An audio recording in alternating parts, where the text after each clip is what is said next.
के drama strong girl नामसुन episode 2। तो अब तक हमने देखा कि नामसुन ने अपने पावर का यूज करके इनको क्रैश होने से बचा लिया था, और जब उसने अपने पूरे पावर का यूज किया था इसका एहसास गुमजू और उसकी माँ को भी हुआ था। गिलजुंग उठकर आती है और गुमजू से पूछती है, क्या तुमने अभी पावर का यूज किया था? गुमजू कहती है नहीं। जिसके बाद वो पूछती है, तो क्या रीवा ने यूज किया था? इस पर भी गुमजू कहती है उसने भी यूज नहीं किया। और अब गुमजू को थोड़ा थोड़ा रीवा पर शक होने लगता है। वहीं एयरपोर्ट में देखते हैं कि हर पैसेंजर के सामान की तलाशी चल रही थी। जब नामसुन की बारी आती है तो कांग हिशिक उससे कहता है, हमें खबर मिली थी कि इस प्लेन में छुपाकर ड्रग्स लाया जा रहा है, इसलिए आपके भी पूरे सामान की तलाशी होगी। नामसुन कहती है ठीक है, पर आपको मेरे पास ड्रग्स नहीं मिलेगा क्योंकि मैं इसके बिना भी खुश रहती हूँ। और हिशिक उसके सामान की तलाशी लेने लगता है। उसे नामसुन के बैग से अजीब गरीब सामान मिलते हैं कि घोड़े का बाल और घोड़े का एंकल। सुन कहती है ये मेरे घोड़े के हैं, उसे याद रखने के लिए इनको मैंने अपने पास रखा है। ये मंगोलिया का रीति रिवाज होता है। हिशिक उससे पूछता है, तो क्या तुम मंगोलिया से हो? पर नामसुन कहती है नहीं, मैं कोरिया से ही हूँ, पर मैं मंगोलिया में रहकर पली बड़ी थी। इसके बाद कांग हिशिक उसके बैग से और एक सामान निकालता है। इसके अंदर एक गोल्डन छड़ी थी। वो नामसुन से पूछता है इसमें क्या है, ये इतना भारी क्यों है? पर नामसुन कहती है मुझे नहीं पता, पर ये मेरे दिल के बहुत ही करीब है। हिशिक कहता है ठीक है, फिर इसे हमें जब्त करना होगा, इसकी जांच के बाद हम इसे तुम्हें लौटा देंगे। पर नामसुन कहती है बिल्कुल नहीं, ये मेरे दिल के बहुत ही करीब है और मैं इसे नहीं देने वाली। तभी हिशिक वो छड़ी उससे छीनने लगता है। नामसुन ने उसे कस के पकड़ रखा था। हिशिक पूरा जोर लगाकर उसे खींचता है। हैरान हो गया था कि इस मामूली लड़की से वो एक छड़ी नहीं छीन पा रहा। तब नामसुन उदास होकर कहती है, इस छड़ी से मैं अपनी माँ को ढूंढूंगी। मंगोलिया में जो मेरे पेरेंट्स रहते हैं उन्होंने कहा था जब मैं उन्हें मिली थी तो ये छड़ी मेरे पास था, यहाँ पर मैं उन्हीं को ढूंढने आई हूँ। तब हिशिक उससे कहता है तुम्हारी मॉम कहीं खो गई है? देखो मैं एक पुलिस ऑफिसर हूँ और मैं तुम्हारी मॉम को ढूंढने में तुम्हारी पूरी मदद कर सकता हूँ। ये सुनते ही नामसुन छड़ी को छोड़ देती है और वो उसे पक्का प्रॉमिस करने को कहती है, और हिशिक उसे प्रॉमिस भी करता है। जिसके बाद नामसुन उससे उसका नाम पूछती है और कांग हिशिक अपना नाम उसे बताता है। वो कहती है तुम्हारा नाम मैंने अपने दिल में सेव कर लिया है, जब तुम इन चीजों की जांच कर लो तो मुझे कॉल करके इन चीजों को लौटा देना। आगे देखते हैं कि नामसुन गंगनम सिटी में पहुंचकर बहुत ही खुश थी। वो रास्तों पर अपने हाथ भी छाप देती है। वही नामसुन को हम एक शानदार फ्लैट में देखते हैं। उसने मंगोलिया से इस फ्लैट को बुक कर लिया था। वो लेडी उससे कहती है कि हान रिवर के पास इतने आसानी से फ्लैट नहीं मिलता, पर वो लकी है कि उसे ये फ्लैट मिला और उसे किसी भी चीज की जरूरत पड़े तो वो उसे कॉल करके बताए। जब वो यहाँ से चली जाती है तो नामसुन कहती है कि यहाँ के लोग कितने अच्छे हैं। फिर नामसुन हिशिक के बारे में सोचने लगती है। उसने कहा था वो उसकी मॉम को जल्दी ढूंढ लेगा। अपने आप से कहती है ठीक है, तुम पे मैं विश्वास करती हूँ। आगे हम गुमजू को देखते हैं। वो अपनी सेक्रेटरी जंगना से कहती है तुम रीवा पर पूरी नजर रखना क्योंकि मुझे शक हो रहा है कि वो मेरी बेटी नहीं है। जंगना उससे पूछती है पर आपको डाउट क्यों हो रहा है? और फिर गुमजू बताती है हमारी पीढ़ी में हमारी शक्तियाँ एक दूसरे से कनेक्टेड होती हैं। कोई ज्यादा पावर यूज करता है तो हम सब भी ये फील कर पाते हैं। ना ही रीवा ने पावर का यूज किया और ना ही उसने फील किया। तुम उस पर पूरी नजर रखना। जंगना कहती है ठीक है, मैं समझ गई। हम हिशिक को फॉरेंसिक लैब में देखते हैं। वो हिशिक को बताते हैं कि ये सच में घोड़े का एंकल और घोड़े का बाल ही है, और जो ये छड़ी है ये पूरा गोल्ड का है, पूरे 24 कैरेट का, और इसके बीच में असली डायमंड लगा हुआ है। पूरा का पूरा छड़ी करोड़ों का है। ये सुनकर हिशिक हैरान हो जाता है कि उस लड़की ने करोड़ों की छड़ी को आसानी से दे दिया। आगे उसके पास ऑफिसर का कॉल आता है और वो बताता है जिस लेडी ने उन 2 गुंडों को पकड़वाया था उसके बारे में पता चल गया है। वो कोई आम औरत तो नहीं लगती, वो गोल्ड ब्लू कंपनी की मालिक है। औरतों और लोग उसे सोल का मसीहा भी कहते हैं क्योंकि उसने लोगों की काफी मदद की है। जिसके बाद हिशिक उसके बारे में सर्च करने लगता है और ग्युमजी की पूरी डिटेल निकल आती है, और उसे ये भी पता चलता है कि ग्युमजी 18 साल से अपनी बेटी को ढूंढ रही है जो 5 साल की उम्र में खो गई थी। आगे हम गुमजू को देखते हैं जो मिस पार्क के लिए बहुत ही परेशान हो रही थी। वो मिस पार्क को बार बार कॉल करती है लेकिन दूसरी तरफ से मिस पार्क कॉल नहीं उठाती। वो अभी भी नशे की हालत में थी और इसी बारे में सोचकर गुमजू भी उसके घर के लिए निकलती है। पर जब तक गुमजी वहाँ पहुँचती है मिस पार्क ने अपनी बिल्डिंग से कूदकर सुसाइड कर लिया था। मिस पार्क के घर के बाहर ऑफिसर किम सुक पहरा भी दे रहे थे, लेकिन इसके बाद भी वो मिस पार्क को नहीं बचा पाए। ऑफिसर पुलिस स्टेशन में फोन करके इसकी जानकारी देता है और पार्क योंग अपने सीनियर से कहता है अगर हम मिस पार्क को अरेस्ट कर लेते तो वो आज जिंदा होती, पर सीनियर कहते हैं इससे कोई फायदा नहीं होता। जब तक इस केस का मास्टरमाइंड नहीं पकड़ा जाता ये सब कुछ ऐसे ही चलता रहेगा। तब सीनियर उससे ही शिक के बारे में पूछते हैं। क्यों बताता है कि वो अभी तक पहुंचा नहीं है, पर उसने रिपोर्ट भेज दी है, उन सामान में ड्रग्स नहीं मिला। दरअसल पुलिस को ये किसी ने झूठी खबर दी थी। आगे हम गुमजू को देखते हैं जो अपने ऑफिस लौट आती है और उसका मैनेजर उससे पूछता है क्या आपको मिस पार्क के बारे में पता चला। गुमजू कहती है हाँ, उनकी जितनी भी प्रॉपर्टी है उनके परिवार वालों को लौटा दो। और ये सुनकर मैनेजर हैरान हो जाता है। जिसके बाद वो उससे पूछता है क्या अब भी आप वो खुफिया काम करोगी। गुमजू कहती है हाँ, लगता है कोरिया में ड्रग्स फिर से आ गया है। आखिर सरकार क्या कर रही है। मैं हर साल 400 बिलियन से ज्यादा टैक्स भरती हूँ ताकि कोरिया की भलाई हो सके, लेकिन लगता है गवर्नमेंट मेरे पैसों का सही इस्तेमाल नहीं कर रही और अब मुझे ही कुछ करना होगा। मैनेजर उससे डरते हुए कहता है आपको इनके लिए अपनी जान जोखिम में क्यों डालनी है, गवर्नमेंट अपना काम खुद करेगी। गुमजू कहती है ये काम उसने अपनी बेटी के लिए शुरू किया था ताकि उसकी बेटी जहाँ भी रहे भगवान उसकी रक्षा करे, पर लगता है ये काम अब उसकी आदत बन गई है। आगे देखते हैं पुलिस स्टेशन में हिशिक लौट आता है। वो यहाँ आकर सबसे पहले नामसुन का नंबर निकालता है और उसे कॉल लगाता है, लेकिन उसका कॉल स्विच ऑफ आ रहा था। वो अपने आप से कहता है इसको सामान की जल्दी थी और अब फोन स्विच ऑफ करके बैठी है। वही हम नामसुन को देखते हैं। उसके फ्लैट में 2 लेडी आती हैं। वो दोनों लेडी उसे देखकर डर गई थी और यहाँ पता चलता है कि नामसुन के साथ तो धोखेबाजी हो गई। जिस लेडी ने उसे ये घर रेंट पर दिया था वो एक फ्रॉड थी। वो उसका पासपोर्ट, पैसे, सामान सब कुछ लूट कर जा चुकी है। और तो और वो लेडी इस घर की मालिक भी नहीं थी। नामसुन ने इस फ्लैट के लिए ऑलरेडी 3 महीने का पेमेंट भी कर दिया था। नामसुन कहती है वो लेडी तो कितनी अच्छी लग रही थी, पर मैं उसके बातों में फंसकर बेवकूफ बन गई। आगे वो लेडी कहती है किसी के चेहरे से नहीं पता चलता, पर मैं तुम्हें टाइम दे रही हूँ, आज शाम तक तुम अपने लिए दूसरा घर देख लेना। वही हम गुमजू के घर पर रीवा को देखते हैं। वो गुमजू के सीक्रेट रूम में घुस आई थी। आगे जब वो आती है तो उसके सामने एक बहुत ही बड़ी तिजोरी थी। जैसे ही वो उस तिजोरी के पास जाने लगती है यहाँ पर जंग नायून आ जाती है। वो रीवा से कहती है यहाँ पर तुम्हारा आना अलाउड नहीं है। और तब रीवा कहती है पर मैं तुम्हारी मालकिन की बेटी हूँ और अगर यहाँ पर आना अलाउड नहीं है तो तुम यहाँ पर क्या कर रही हो। तब जंग नायोंग कहती है मैं तुम्हारी माँ के लिए बरसों से काम कर रही हूँ, अगर तुम उनकी बेटी भी हो तब भी तुम यहाँ पर नहीं आ सकती। और तब रीवा सॉरी कहती है और वो पूछती है क्या ये बड़ा सा लॉकर है। कहती है हाँ, लेकिन ये मिस गुमजू ही खोल सकती है। आगे हम नामसुन को देखते हैं। वो अपना सामान लेकर बाहर भटक रही थी। तभी वो अपने पावर से देखती है कि कुछ ही दूर में हान रिवर है जहाँ पर लोग कैंपिंग कर रहे थे। पर नामसुन को लगता है कि यहाँ पर भी लोग तंबू बनाकर रह सकते हैं, इसलिए वो खुशी से यहाँ पर दौड़ आती है और आसपास की लकड़ियों और चीजों को लेकर वो अपने लिए भी एक टेंट बना लेती है। आगे हम कांग हिशिक और उसके सीनियर को बोंगो के फोटो स्टूडियो में देखते हैं और यहाँ पर नामसुन की फोटोज लगी हुई थी। हिशिक इन फोटोज को देख रहा था और तब उसकी नजर एक और फोटो पे जाती है, लेकिन ये फोटो वो अच्छे से देख नहीं पाता क्योंकि उस फोटो के सामने नाम इन बैठा हुआ था।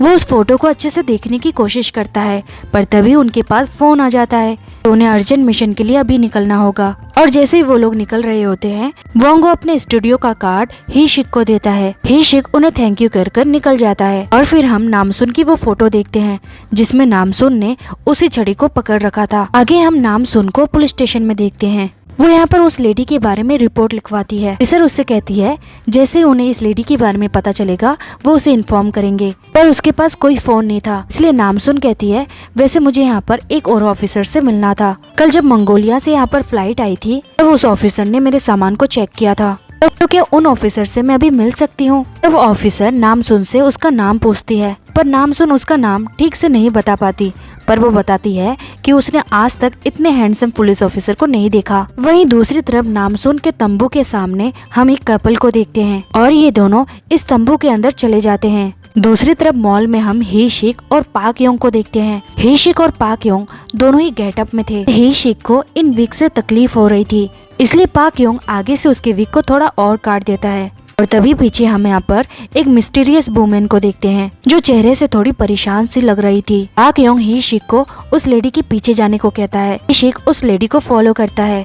वो लेडी एक जगह में जाकर दूध के बोतल में कुछ रखकर चली जाती है। तभी हिशिक उस बोतल को उठाकर उसके पास आता है और उस लेडी से पूछता है डरो मत, मैं पुलिस वाला हूँ। अब ये बताओ ये जिसने तुम्हें करने को कहा क्या वो बाहर पार्किंग एरिया में है और वो लेडी हाँ कहती है। दरअसल कोरिया में खतरनाक ड्रग्स आ चुका है। जो भी इसके नेटवर्क में है वो आम लोगों को अपना शिकार बना रहे हैं। इसलिए पुलिस की पहली जिम्मेदारी बनती है कि इस नेटवर्क में जो भी काम कर रहा है या फिर इसका जो भी मास्टरमाइंड है, पुलिस उस मास्टरमाइंड को पकड़े। और इसीलिए ये सब मिशन चलाया जा रहा है। पार्किंग एरिया में ऑलरेडी उनका ऑफिसर किम सुक भी है, जिसने एक आदमी को पकड़ लिया है। आगे वो लेडी उन्हें गुंडों के पास ले जाती है और तब वो तीनों उस गुंडे को घेर लेते हैं, पर वो गुंडा तेजी से कार चलाकर भागने लगता है और तब सभी ऑफिसर भी अपने अपने कार से उसका पीछा करना शुरू कर देते हैं और आखिर में वो किसी तरह उस गुंडे को पकड़ने में कामयाब हो जाते हैं। आगे हम नामसुन को देखते हैं। वो अपने तंबू पर लौट आई थी। जब वो अंदर आती है तो वो देखती है कि दो जन उसके तंबू में बड़े आराम से सो रहे थे। वो उन दोनों को उठाती है और पूछती है कि तुम इस तंबू के अंदर क्या कर रहे हो। इस लड़की का नाम है जी ह्यून सो और लड़की का नाम है क्योंगरी। दरअसल ये दोनों भी नामसुन की तरह आवारा है। जी ह्यून सो कहता है ये तंबू हमें मिला है तो ये तंबू अब हमारा है, यहाँ पर हम रहने वाले हैं। नामसुन कहती है पर इस तंबू को मैंने बनाया है और पहले तुम ये बताओ कि तुम लोग हो कौन। तब जी ह्यून कहता है कि हम आजाद सोच के लोग हैं, हम अपनी मर्जी से कहीं पे भी आ सकते हैं और वहाँ रह भी सकते हैं, बस ये मान लो कि हम आजाद परिंदे हैं। नामसुन कहती है इसका मतलब दोनों ही छड़क छाप हो। आज सुबह से मुझे ऐसे लोग क्यों मिल रहे हैं। तब जी ह्यून उससे पूछता है क्या तुम यहाँ की नहीं हो, और इस तंबू को भी देखकर लग रहा है कि तुम कहीं बाहर की हो। ऐसे तंबू मंगोलिया में बनाया करते हैं, कोई भी देखेगा तो समझ जाएगा। तब क्योंगरी कहती है अगर तुम यहाँ की नहीं हो तो यहाँ के जमीन पर रहने का हक भी तुम्हारा नहीं है, हम तुम्हारी कंप्लेंट कर सकते हैं। जी ह्यून उससे उसकी स्टोरी पूछता है। नामसुन उसे अपने बारे में बता देती है कि उसके साथ कोरिया में पहले दिन ही कैसे धोखेबाजी हो गई। जी ह्यून भी बताता है कि उनके साथ भी ऐसा ही स्कैम हुआ था और तब से वो दोनों ऐसे ही भटक रहे हैं। तब नामसुन कहती है तुम्हारे इरादे से लग रहा है कि तुम यहीं रहने वाले हो, तो मैं एक काम करती हूँ मेरे तंबू के पास तुम्हारे लिए भी एक ऐसा ही घर बना देती हूँ। वो दोनों खुश होकर कहते हैं क्या तुम सच में हमारे लिए घर बना दोगी। नामसुन कहती है बिल्कुल हाँ, लेकिन इस वक्त तुम यहाँ से जाओ क्योंकि तुम दोनों से बहुत ही बदबू आ रही है। तब जी ह्यून उसे कहता है पर तुम्हारी मदद हम फ्री में नहीं लेंगे, बताओ इसके बदले हम तुम्हें क्या दे सकते हैं। नामसुन कहती है पता नहीं तुम इस हालत में मुझे क्या दोगे। तब जी ह्यून कहता है हमें हल्के में मत लेना, तुम्हें ये बता सकते हैं कि पूरे गैंगनम में फ्री में तुम कहाँ कहाँ खाना खा सकती हो और सस्ते में तुम्हें कहाँ कहाँ ट्रांसपोर्ट मिलेगा। इस शहर में बिना पैसे के भी कैसे खर्चा चलाया जाता है, इसका पूरा कोर्स हम तुम्हें सिखा सकते हैं। तब नामसुन कहती है लगता है गुजारा करने के लिए मुझे तुम्हारा कोर्स सीखना ही होगा। वैसे इस वक्त क्या तुम डिनर का इंतजाम कर सकते हो। जिसके बाद हम इन तीनों को एक रेस्टोरेंट में देखते हैं। वो यहाँ पर खूब सारा फ्री का खाना खाते हैं। आगे पुलिस स्टेशन में देखते हैं उस आदमी से पूछताछ किया जाता है पर वो कुछ भी बताने को तैयार नहीं था। उसका कहना था कि इंस्टाग्राम पर उसे ऑर्डर दिए जाते थे। तभी उसके फोन पर मैसेज आता है और हिशिक उसे अपना फोन देखने को कहता है। जैसे ही वो अपना फोन अनलॉक करता है हिशिक उससे उसका फोन छीन लेता है। ऑफिसर को वो फोन देता है और कहता है कि पता करो कि ये किसके लिए काम करता है। आगे हमें एक बहुत ही बड़े साइंटिस्ट रिसर्च सेंटर को दिखाया जाता है। यहाँ पर एक आदमी खड़ा था जिसका फेस अभी नहीं दिखाया जाता। तो साइंटिस्ट उससे बताता है कि एक जबरदस्त सिंथेटिक ड्रग्स है जो आज तक का सबसे पावरफुल ड्रग्स होगा। ये फेंटेनल से 200 गुना और हीरोइन से 400 गुना हैवी डोज है। अगर कोई इसे 0.0001 ग्राम भी ले ले तो वो उसी वक्त मारा जा सकता है। ये ड्रग की दुनिया का बेताज बादशाह है।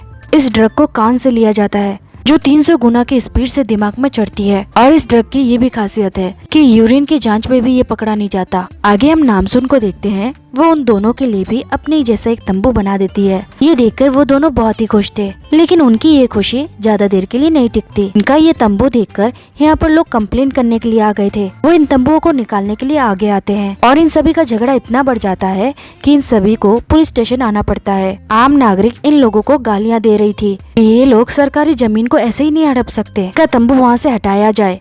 और ये सब सुनकर नामसुन बहुत ही दुखी हो जाती है। तभी उसके सामने हम हिशिक को आते हुए देखते हैं। इसके बाद हिशिक आकर इस मैटर को रफा दफा करता है। आगे फिर वो नामसुन को उसकी छड़ी लौटा देता है और नामसुन कहती है अच्छा हुआ कि ये छड़ी तुम्हारे पास थी, नहीं तो वो औरत इसे भी चुरा कर भाग जाती। हिशिक उससे पूछता है कि तुमने कहा था कि तुम मंगोलिया में रहकर पली बड़ी हो, तो फिर कोरिया के तौर तरीके कैसे जानती हो। वो कहती है मंगोलिया में एक 93 साल की औरत है, उन्हीं से मैंने यहाँ के बारे में सीखा। वो 50 साल तक कोरिया में रही थी। तो थोड़ा बहुत मैंने टीवी में सीखा जो कि मेरे बाउंसर के बाहर जाता था, पर मैं यहाँ पर रहकर सब कुछ सीख लूंगी। इसके बाद नामसुन उससे पूछती है क्या तुम सच में मेरी माँ को ढूंढ लोगे। और हीशिक कहता है कि मैं अपने वादे का पक्का हूँ। क्या तुम्हें अपने मॉम का फेस याद है? सुन कहती है मुझे कुछ भी याद नहीं। मंगोलिया में जो मेरे पेरेंट्स रहते थे उन्होंने मुझे ये छड़ी दी, क्योंकि जब मैं उन्हें मिली थी तो ये मेरे पास ही था। इसे मेरी माँ जहाँ भी होगी मिलने के बाद मैं उनका पूरा साथ दूंगी। अगर वो गरीब होगी तो मैं मेहनत करके खूब कमाऊंगी, और अगर उनके पास घर नहीं होगा तो मैं उनके लिए घर भी बना दूंगी। तब हीशिक कहता है अच्छी बात है, पर इस छड़ी के रहते हुए तुम्हें अपनी माँ के लिए इतना काम करने की जरूरत नहीं है, क्योंकि ये छड़ी करोड़ों रुपए की है। आगे हम रीवा को एक रेस्टोरेंट में अपने छपरी दोस्तों के साथ बातें करते हुए देखते हैं। गुमजू को जैसा शक था वैसा ही हुआ। रीवा उसकी कोई बेटी नहीं है, ये सब उसका प्लान था। वह अपने दोस्तों से कहती है कि उस घर में एक बहुत ही बड़ी तिजोरी है, तिजोरी को तोड़ना थोड़ा मुश्किल है, पर जो वो मुझे पहनने के लिए गहने देगी वो लेकर भागना भी फायदेमंद होगा। एक लड़का उससे कहता है तुम हमेशा के लिए उसकी बेटी बनकर क्यों नहीं रहती? तब रीवा कहती है क्योंकि मुझे डर है कभी न कभी तो उसकी असली बेटी आएगी। वहीं दूसरी तरफ हम जंग नायोंग को देखते हैं। उसने रीवा की ये सारी बातें सुन ली थी। रीवा को लगता है कि इन जैसी फैमिली को वो बेवकूफ बना सकती है, पर जब उसे सच का पता चलेगा तो उसका दिमाग ही हिल जाएगा। आगे देखते हैं कि हीशिक नामसुन को छोड़ने आता है। नामसुन उससे कहती है अपने बॉस से कह देना मैं यहीं पर तंबू में रहने वाली हूँ। हीशिक कहता है ऐसे नहीं चलता, तुम कहीं पर भी तंबू बांधकर नहीं रह सकती। आगे नामसुन कहती है अगर ऐसी बात है तो तुम पहले उन चोरों को क्यों नहीं पकड़ते जिसकी वजह से हमें यहाँ पर तंबू बनाकर रहना पड़ रहा है। फिर हीशिक कहता है ठीक है, पहले हम उस चोर को ही पकड़ते हैं। फिर वो नामसुन को कुछ पैसे देता है। वो कहता है तुम्हारे पैसे भी चोरी हो गए ना, तो ये पैसे रख लो। नामसुन उन पैसों में से एक नोट उठाती है और कहती है कि जॉब मिलने के बाद तुम्हें लौटा दूंगी। इसके बाद हीशिक उसे वो कार्ड देता है जो कार्ड उसे बोंगो ने दिया था। वो कहता है जॉब के लिए तुम्हें पहले पासपोर्ट बनवाना होगा। और इसके बाद नामसुन उससे पूछती है वैसे तुम रहते कहाँ पर हो? और हीशिक उसे दिखाता है कि वो सामने जो ऊंची बिल्डिंग है उसके सबसे वाले ऊपर के फ्लोर में मैं रहता हूँ। के बाद हीशिक अपने फ्लैट में लौट आता है। आते ही वो बियर पीते हुए डांस करना शुरू कर देता है, और वहीं दूर से नामसुन अपने पावर से उसे ऐसा करते हुए देख लेती है। उसे उस पर काफी हंसी आती है। कल अगले मॉर्निंग नामसुन उठती है और फिर वो अपने दो दोस्तों को उठाने जाती है, पर ये दोनों तो नामसुन से पहले उठ चुके थे। जिसके बाद ये तीनों नाश्ता करने के लिए जाते हैं।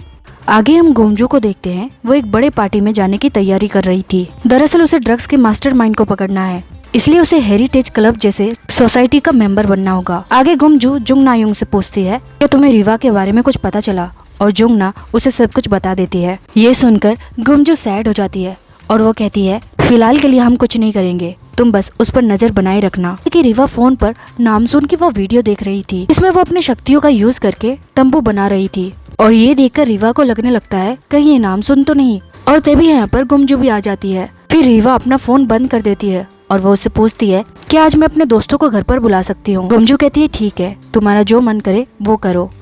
आगे हम हीशिक को देखते हैं। वो नामसुन के पास आया था और वो नामसुन को एक फोन देता है। वो उससे कहता है ये मेरा पुराना फोन है, जब तक तुम्हें अपना सामान नहीं मिल जाता तुम इस फोन को यूज कर सकती हो। नामसुन कहती है इसकी क्या जरूरत थी, तुम्हें लग रहा था मैं ऐसा ही कहूंगी, पर ठीक है इसे मैं रख लेती हूँ। और फिर हीशिक कहता है इस पर पहले नाम पर मेरा नंबर सेफ है, अगर कोई भी दिक्कत हो तो कॉल कर लेना। नामसुन कहती है ठीक है, अब तुम जाओ, तुम्हें कोई काम नहीं है क्या? वैसे कल रात को मैंने तुम्हें देखा, तुम बियर पी रहे थे और डांस कर रहे थे, वो भी ऐसा वाला डांस नहीं, तुम चड्डी पहनकर डांस कर रहे थे। और ये सुनकर हीशिक के तो होश ही उड़ जाते हैं। वो अपने आप से कहता है उसने इतनी दूर से मुझे चड्डी पहनकर डांस करते हुए देख लिया, आखिर कौन है ये लड़की? हम गुमजू को हेरिटेज क्लब में देखते हैं। यहाँ पर उसका इंट्रोडक्शन बहुत ही अच्छे से होता है। के बाद वो यहाँ की तलाशी लेना शुरू कर देती है। वो देखती है कि एक दरवाजा बंद है।